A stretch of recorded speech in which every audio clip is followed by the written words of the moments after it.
Hey there, Mama, and welcome to Mama of the Wild Crew podcast. This space is for all the mamas out there. Whether you're a mom-to-be, a mom of 1 or 6, or even an empty nester, motherhood isn't always easy, and it's definitely not perfect, but it's a beautifully amazing, wild ride. From tantrums to sleepless nights, to first bike rides without training wheels, to college graduations, we're here for all of it. I'm your host, Alexis Schmoker. I'm a wife, mama to 2 beautiful babies. I'm a nurse and a lover of Jesus. I created this podcast to connect with other mamas, share their stories, and find joy in the beautiful chaos we call motherhood. So grab your cup of coffee or whatever fuels you. Let's dive in.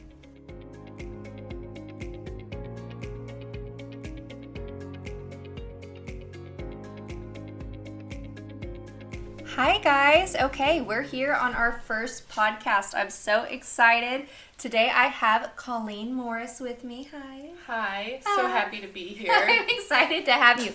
Guys, this is our first time recording and you should have seen us for like the 45 minutes prior to doing this. It was less than 45. It was pushing 45. But we're so excited. And like I said, I have Colleen here with me. She is my wife, cousin? Yep, something like that. Something like that. So my cousin Adam is like my brother. So most people probably don't know he's actually my cousin, but he's my cousin. And this is his wife. Yes. Colleen. Yes. You guys have been married for? Great question. We got married in 2013, so 12 years. 12 years. Yeah. Wow. And you have 2 beautiful girls. We do. We got 2, Lily and Lainey. Lainey is about to be 5, and Lily is 8. Oh. My nieces, Lily and Lainey. I'm so excited. Okay, so Colleen does it all. You have 2 master's degrees. I do. You're a lawyer. I am. You're a mom of 2. It's my favorite title, yeah. Yes, and a wife. Mm-hmm. Yeah, that's which also is a kind of favorite like title. a third child. Yeah, pretty much. I can say that because, again, my brother. But, okay, so tell us, how's it going? It's busy, and like you said, I think you summed it up in that intro, it is chaos all of the time. The girls are getting older and more involved in activities and going to school, so it's just a wild ride, but so fun. So fun. You guys are literally at gymnastics now all the time. Yeah. Because Lily's crushing it. She is. She's doing great, but we are there constantly, but I wouldn't have it any other way because she loves it. It makes her happy. Oh, I'm going to cry. She does. Okay, so, I love Whoa, That's Good podcast by Sadie Robertson Huff. Yes. So she always starts with like a little best piece of advice, which I love. So I kind of wanted to steal that a little bit, but we're going to go best mom fails. So, as moms, we're like our worst critics always. Literally today, biggest mom fail, I flushed the toilet. Ugh. I flushed my own toilet after I went to the restroom when Crew wanted to flush it. So, we can be absolutely crushing it, but this little mom fail, quote unquote, can have us questioning like everything. So in the real spirit of keeping it real, what's your mom fail? I don't know if this is like my worst mom fail, but it's gonna live on forever because we were dropping Lainey off at daycare, and it was one morning she insisted on dressing herself. We didn't think twice about it. We walk in the door and the photographer's there, and we were like, oh no. And she was wearing like a tie-dye skirt that didn't quite fit her, like a Halloween shirt. She was wearing Crocs with socks. She had like not good pigtails in her hair. And she insisted on sitting in the picture with, I believe it was it was either Bear or her baby doll. And it was one of those moments that I was just like, well, like, that's her. Like, if I ever wanted a picture to capture just the chaos that she is, that picture does it. But definitely not the nicest picture, let's say, but definitely one of the realest. Oh, that's our Lainey girl, though. I bet she looks so cute. She's just the cutest. She can get away with it. She can, thankfully. And her teachers did try to, like, tame her hair a little bit, but it's definitely one of my favorite pictures of her, which came from an absolute mom fail. Well, that's what keeps the world going round. I know. Okay, so your journey is very unique. Okay, you balance a career in law. Like we said, you're a lawyer. You have 2 master's degrees in, what did you say? Master's of Divinity and a Master's of Arts in Missions, which is like intercultural studies. Okay, and you teach? I do teach as classes. a professor? Yes. Wow.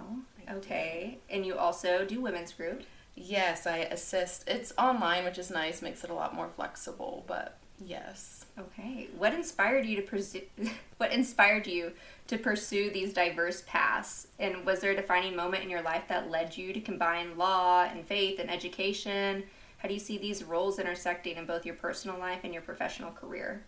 Oh, so great question. And, I think like the rest of our lives, the answer isn't as picture perfect as we sometimes paint it to be, but I was in a pretty serious relationship all throughout, part of high school and then all throughout college.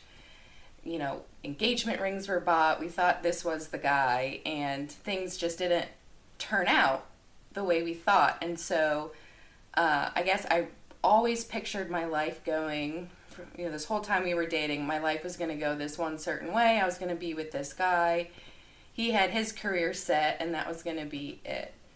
But thankfully, God's ways are higher and better, and there was a lot of hurt, but I'm so grateful it didn't work out because of having Adam and the girls and you guys as family. And but I guess with that, right, so I'm graduating college, this long-term relationship ended, and I just realized how much I needed to grow in my own faith. I think my faith was partially dependent on another person. And so I got my master's and really got to delve in deeper. And growing up in a family of lawyers, it was a career path I was always kind of knew I was going to go, but quite honestly, I just wasn't mature enough after college. Because like I said, I had this whole idea of how my life was going to play out. And so it was, during my graduation from my master's degrees that the graduation speaker actually had her law degree.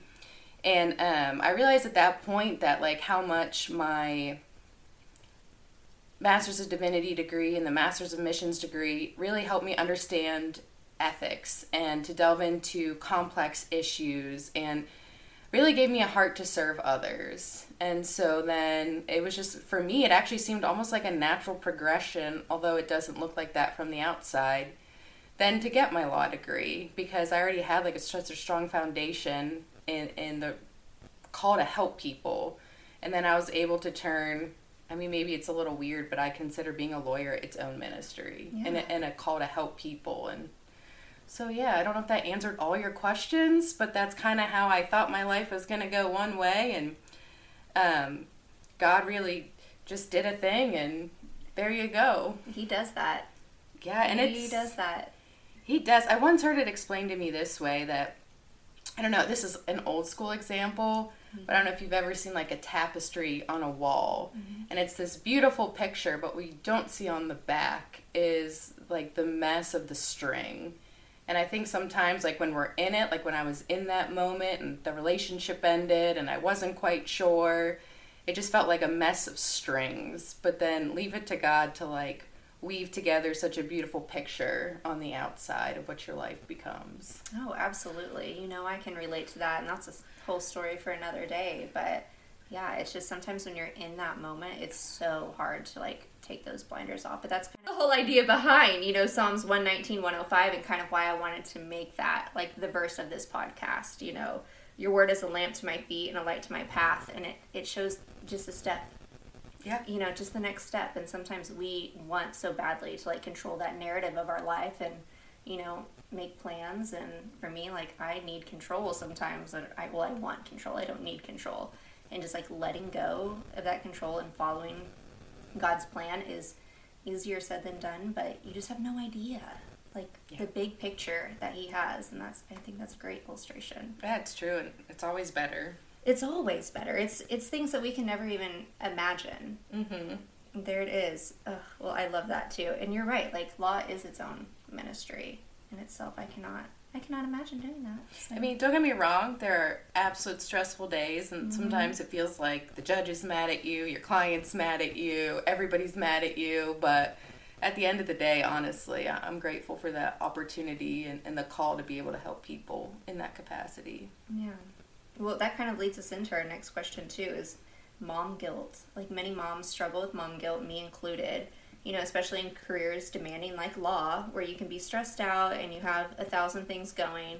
Were there ever moments that you felt torn between being present for the girls and Adam and pushing forward in your education and your career? What are some ways that you like navigated that emotionally and helped you find peace in those moments? No, that's a good question. I think mom guilt is something I struggle with, honestly, daily. However, it helps knowing that my call is what my calling is to be an attorney. It is to be a lawyer, and part of me recognizes the example I'm setting for the girls. I'm grateful that I do have such flexible and understanding children, and also I have a husband that really steps up. I wouldn't have been able to go to law school if he didn't support me. I wouldn't be able to do anything that I do if he didn't support me. And on top of that, I'm really grateful all of the jobs that I've had, whether they've been good or bad, they've always been flexible and understanding. And I think that's one perk is I've always been treated like a professional. So if I need to work from home because, you know, we were just shut down this whole week, I can do that. So that helps a lot. But I just think the constant reminder of, like, my calling is not to be a stay-at-home mom. It's to be a mom, absolutely, but my calling is also to my career and just knowing the example that I'm setting for the girls, for their futures, and I want them to explore. If they want to be a stay-at-home mom, I'll fully support them, but if they want to go win a Nobel Peace Prize or teach a kindergarten class, whatever that is, wherever God's called them, I want them to know that it's okay to do both. Mm-hmm. Well, absolutely, and you came from a family, I know you said that you came from a family of lawyers, but just to extend on that, your dad is a federal judge. He's retired, but yes. So, you know, grandfathers, uncles, my dad, there's a few. So, yeah. I think it also helped that because of that, I had a little bit of like a sneak peek, so to say, as what the career was like. Yeah, a little. And did she stay home with you guys? She was actually a stay-at-home mom, but I think with 5 kids, yeah. I mean, that woman, God bless her, shuffled us everywhere. Yeah. We never missed appointments. She sat through every one of my practices. She coached, so she was very involved in the school and the community. Hey, maybe that is where your calling comes from. Okay, guys, Colleen was just Lily's volleyball coach. Yeah. And every time she's PTA mom, every year, parent. Yeah. every year she's like, I don't know how I got into being homeroom mom again. But I love it, actually. It's super fun to watch the kids with, like, things. I mean, it's wild because, like, right before, you know, winter break, good luck. But yeah, it's fun. I do like it. To be fair, I have yet to actually attend, like, a PTA meeting, but I'm in it. You get the emails. I get the emails and the texts. Right. And I'm sure Lily can convey, too. Yes, and I attend the class parties. That's most important. That's the main role. Yes. Exactly. So what advice would you give to moms who are considering maybe returning to school while juggling responsibilities of children, or even if they're looking to change careers? Yeah. I mean, first and foremost, I think it's important to pray, because when you know it's where God's called you, that's something that can easily be kept on your forefront of your mind. But I think sometimes you just have to start with the end in mind. And sometimes when there was tough seasons, or I was flying up to Chicago again for class, just reminding the outcome, and that, you know, seeing the girls, and while it was hard to leave them, knowing they're a big reason why I was doing it too. And the life I'm able to give them so much because of my career and what God's done. Absolutely. Okay, now big transition. Lily is becoming a preteen. She is. And so, yes. The other night we were at Chick-fil-A. Lily wasn't there. She was at practice, I think. And we were there with the littles. And we were kind of talking about her coming into this preteenness. Mm-hmm. And as we know, puberty is hard. And girls are hard. Being a girl is hard sometimes. It's hard and it's awkward at times. It's awkward. So one thing I wanted to ask, thankfully I am not there yet. Not yet. You will be. Not there yet. I cannot even imagine.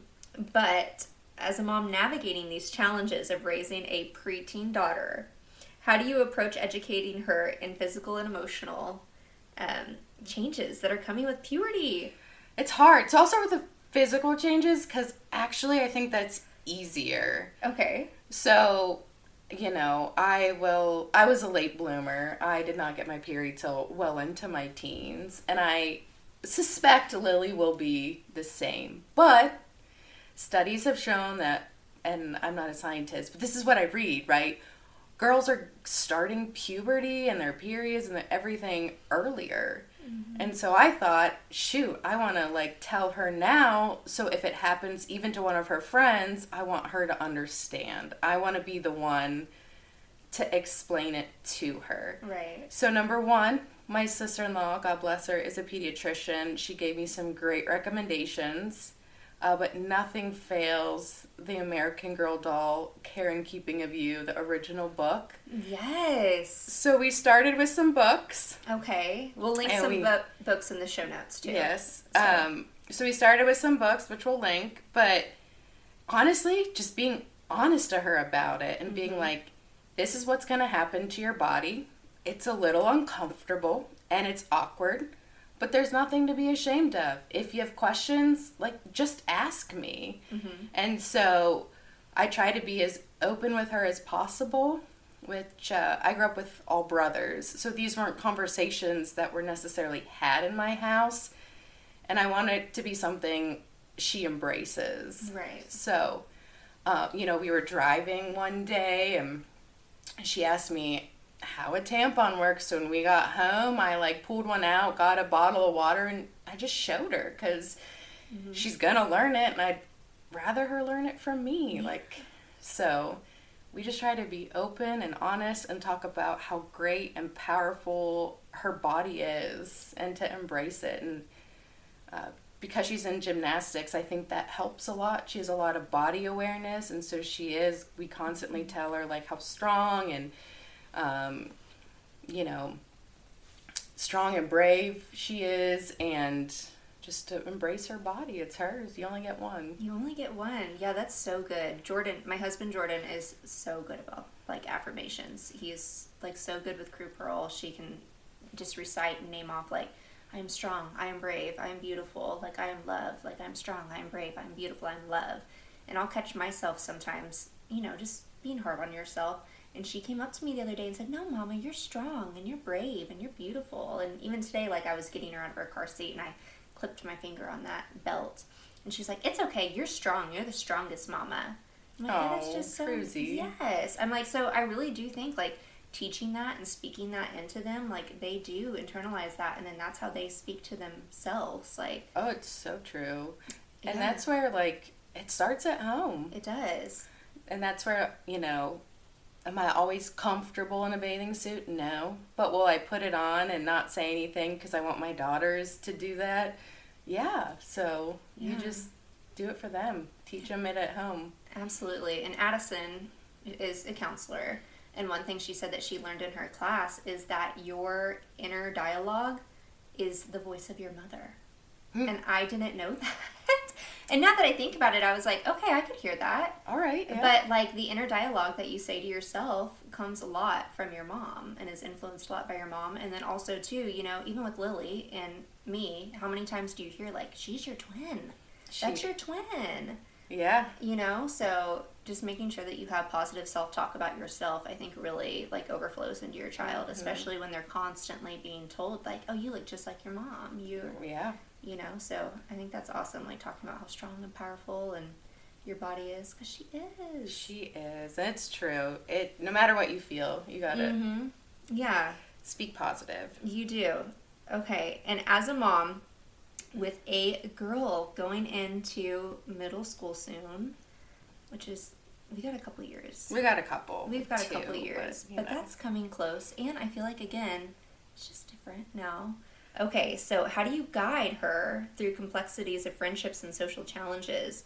Particularly whenever you have the difficult conversations about bullying and peer pressure, which it can look different at every age, but there's always bullying and peer pressure. Yeah.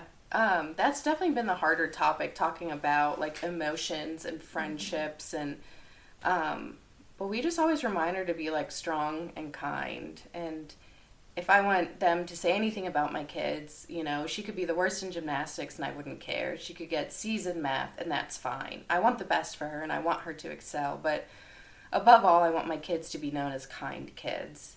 Mm-hmm.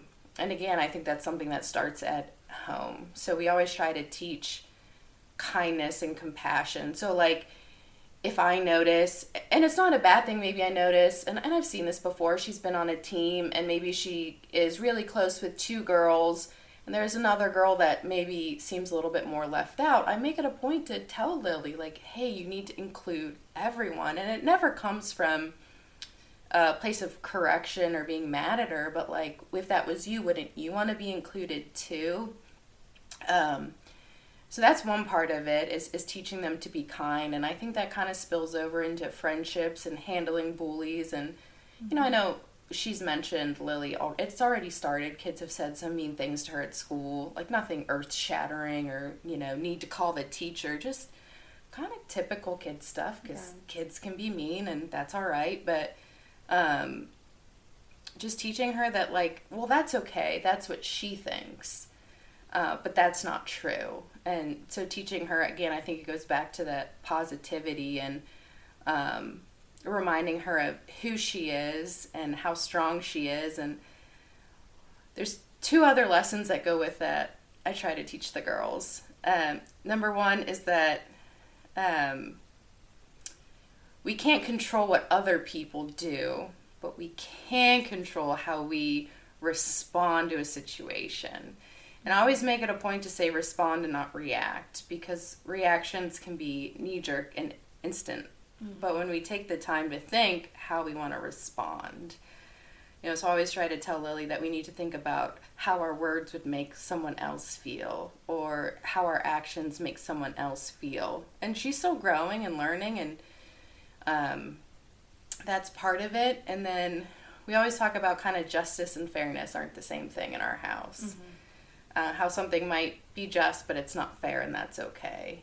And then, of course, this starts more with, and that's with Lily, right? That's with the older kid. But then with someone like Lainey's age, I know she's not a preteen, but we talk about, like, you know this, like red decisions and green decisions. Not that she's a bad person, but maybe that was like a red decision, right? It was a bad decision that she made, so... Yeah, which that carries over. I mean, so just for context, my dad, Lily's the oldest grandkid, and she started calling him KK. We don't know why. No one knows. So his grandpa name is KK. So we always give him a hard time, and we use red decision, green decision, like the whole family. So on the family group text, KK will say something or send some picture or do something silly. And we'll all shoot back like, red decision, KK, like that was a red decision. Right? Or like Addie, my sister, wore a hat from Goodwill. From Goodwill the other day and put it on and like sent it. And everyone instantly like, oh, red decision, you know? Red decision, Addie. Right? So that is good though. I mean, it's complex enough to where like adults understand. It's kind of like, you know, Peter says in 1 Peter 3:9, do not repay evil with evil or insult with insult. On the contrary, repay evil with a blessing, because to this you were called, so that may inherit a blessing, so that you may inherit a blessing. It's kind of, I mean, just what you were saying, like, respond, don't react. You can't repay evil with evil. And KK stopped making red decisions. Right, know? It worked. It worked, you know? But we started with Lily when she was, what, maybe 2 or 3 when she could talk, and it's carried on. It has carried on, and I use it all the time, so thank you for that. Last question. How do you find joy in chaos? In the midst of balancing the demands of your school routines with the kids, you've got after-school activities, you're still married, trying to find date nights and parenting and sitters. We just talked about this the other day, like trying to get a date night away, nonetheless, like do your 10-year anniversary trip that was 2 years ago. We're getting there one day. You're getting there. How do you find the balance of all of this and still find joy amidst this chaos? I don't know that we'll ever truly find balance, like true balance. I think we like, you know, teeter, you know, here and there, back and forth a little bit, but finding joy in the chaos is much easier said than done, but truly we just try to embrace the little moments. Even like the other night, we just all played Mario Kart together, and it was a fun thing. And sure, it was one short game, but it was just a joyful time together as a family. And then there's little things that we do. We play this game called High Low Buffalo every night at dinner. So we always try to, if we can, which in gymnastics season's a little bit harder, but we try to always sit down for like a family dinner. And I think it's those little routines that make a big impact. And we do like to do the fun things, go away on vacation, do what we can with that, try to do family stuff whenever we're not all crazy busy with like making sure you and Addie whenever we can. But really, it's just about the little moments and the routines that you create. And, the girls love playing High-Low Buffalo and doing those little traditions together. That is fun. And how do you find time for yourself? Or what do you do to find time for yourself? Well, that's the harder part. That's the hard part. I'm a pretty avid reader, though. Yes. So sometimes it's just like in my audiobook on the way to or from work, or both usually. Or, yeah, the audiobook. I'd say reading is probably one of my biggest things. Yeah, that's how I am too. Like, just getting a moment for yourself, and you have to just make it work now. That's how I am too. Like, in the car, either a podcast or an audiobook, and it's just kind of like my me time to decompress. Because even, getting ready in the morning used to kind of be my time. But now I have little helpers. Yeah, so mornings aren't great. Mornings aren't great, and then by the time you get home from work, you're just, like, trying to get everyone fed and to whatever activities they have and to sleep. So, yeah. And that's where sometimes, like, I don't know if this is good or bad, sometimes we just let stuff go. So, like, we are actually finally caught up on laundry solely because we were home all week. But normally there's what we've dubbed Clean Clothes Mountain in the laundry room. Okay. And so sometimes just letting the other things go so you can take the time for yourself or enjoy the moments. Because if you wait until everything's perfect around the house, like, it's not ever going to happen. No. It's not ever going to happen. No. How do you and Adam find time, like, to spend together and reconnect? Because I know that date nights they're not always, I guess, what we picture as a date night anymore. Like, sometimes, at least for Jordan and I, it's like, hey, I'm actually in the area, like, you want to meet for lunch? Or do you have a second to do this? Or do you have a second to do that? Like, let's go for a walk on lunch break. And I know some people don't even get lunch breaks. So what are some ways that you guys find that time? That's one thing. He's out in the field, so sometimes he'll bring me coffee. But thankfully, we have people like T and KK who will watch the girls if we do want, like, a true date night, which we're a little behind probably on date nights. But a lot of times we'll actually just do, like, an at-home date night when the girls are asleep. And for Christmas, we've got some of the adventure challenges. Yeah. So they're, like, still there. We haven't opened them yet, but, like, that's, like, a good at-home date night. That is fun. Ours came with, like, a little camera, like a little Polaroid camera, too. And, of course, we did, like, a couple of them. That was pre-kids. I need to bring it back out. Cause I think so they have, like, ours is, like, I forget which one we got, but I think it's like a painting one, so it's like an at-home paint night, and then we got the family edition. Yeah. Oh, well, that's fun. So, I mean, we haven't tried it. The boxes aren't even opened. They were just, like, unwrapped, but... Hey, but they'll be there. They're ready. And you're going to be ready for it. Yeah. Oh, and it helps, too. Adam and I love playing board games, and so we have a bunch of two-player games that sometimes we'll literally just sit there and play a board game together. So I need to be better about that because I'm not a game person and the Schmokers are big game people. Oh. And that is one thing that I go to Fearless Mom. It's one of the Bible study groups that I'm in. And they say, like, to teach your kids how to win and lose and, like, practice sportsmanship, you're supposed to play games. And every time she says that, I'm like, I don't want to. So I need to play games. I need to play more games. Send Crew over and we'll play. Well, we have Pretty Pretty Princess that you guys got her, and we love that. It's a family affair. playing Pretty It Princess. is a fun game, but Yeah. we have like that whole upstairs playroom closet. A whole is closet. Board games. Okay. For adults and kids. So, We finally are to the place where like I don't have to worry about her choking on a game piece. That's fair. She's one of those kids that everything in her mouth. I feel like there's some kids that are not like that. Lily was never like that. No? Crew every item, anything until like 2.5 years old. I would say. So we're finally out of that phase where I feel it's comfortable for her to play a board game. That's true. That's a tough stage. That's a hard stage. Well, thank you for coming over. Thanks for having me.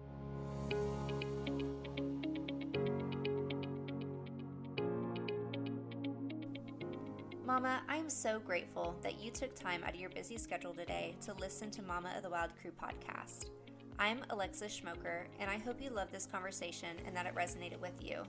Thank you so much for opening up your circle and letting us in as we walk through this wild ride of motherhood together. Remember, in the chaos of motherhood, there is always joy to be found. So keep looking in those little moments that make it all worth it.